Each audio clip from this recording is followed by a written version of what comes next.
We are talking about a battle of two teams who just don't care that much lately, but they're both pretty damn good. As soon as the Central Division was won by Dallas, Winnipeg and the Avalanche just stopped caring, and they've both been kind of bad. And I think the Avs beat the Jets last Saturday 7-0.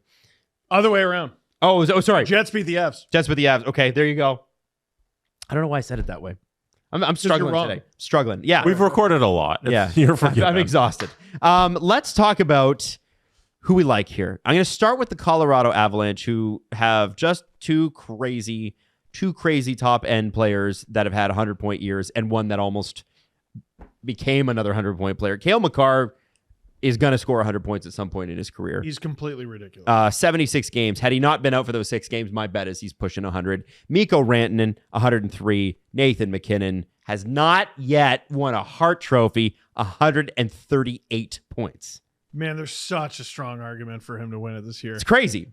And I think you also have in 4th place there, if I wish the league had this, maybe they do, like a true comeback player of the year award. Mm-hmm. Jonathan Drouin, 56 points in 78 games. 56? Yes. I didn't know he was that high. And he started on like an 8-game pointless streak. It was not good. It looked like a very bad end to...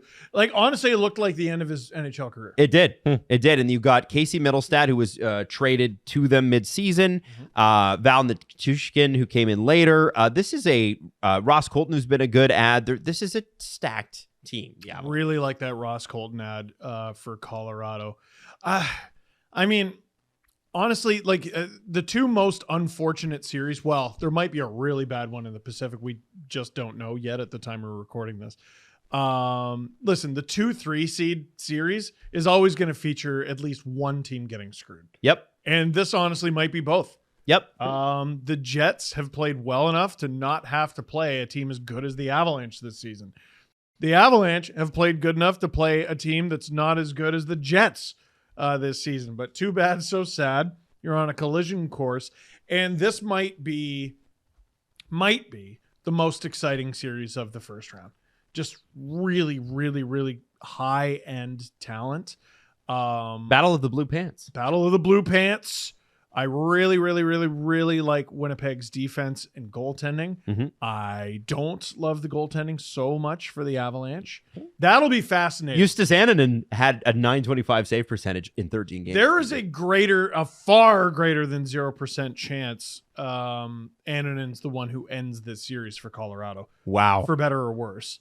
But like the high end of Colorado just makes me think that they could overpower the depth of Winnipeg. Jesse, what are your thoughts?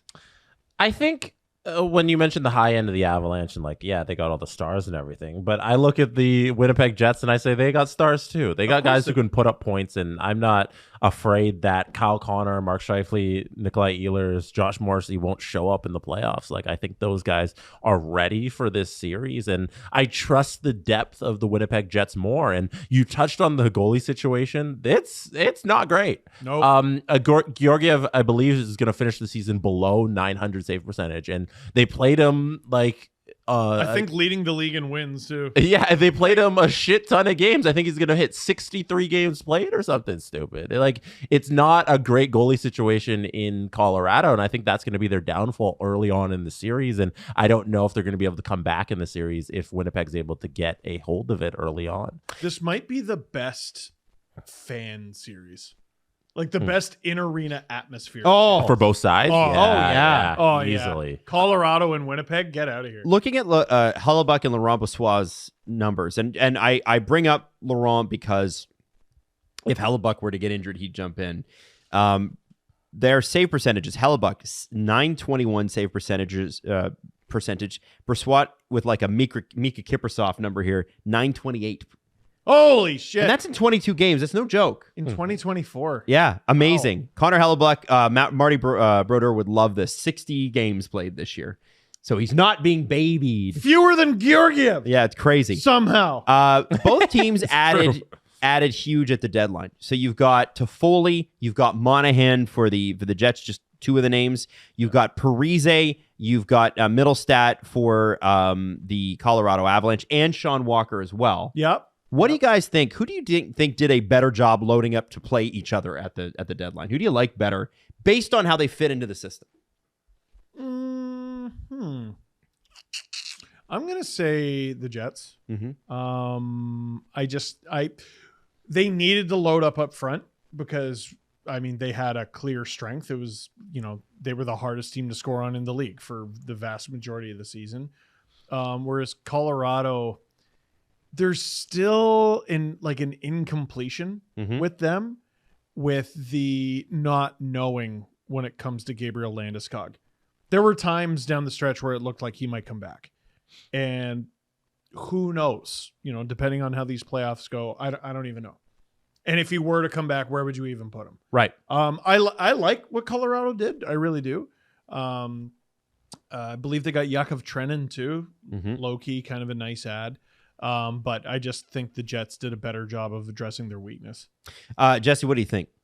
I do like what Colorado added at the deadline. Like Casey Middlestad's an important part of that lineup. It's a good player. Yeah. You subtract Bo Byram, which hurts but he was kind of redundant on their defense there.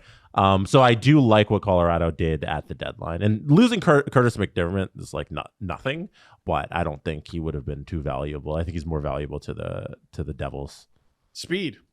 You need speed, and he didn't really provide it. Right.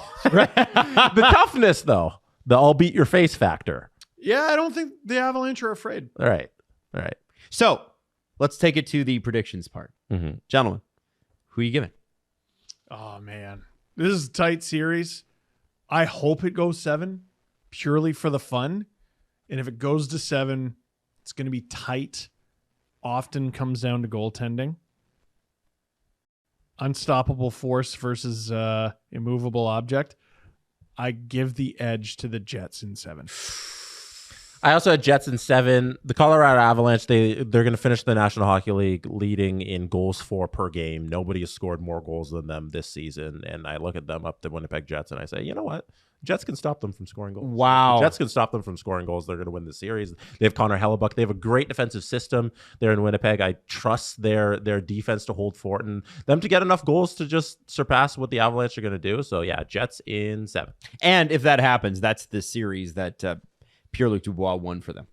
With the additions. It's crazy what the Winnipeg Jets have been able to do, and I'm such a huge fan of that team. That said, I'm having a hard time when the Winnipeg Jets go on the PK, and it's Cale Makar and it's Mikko Rantanen and it's Nathan McKinnon.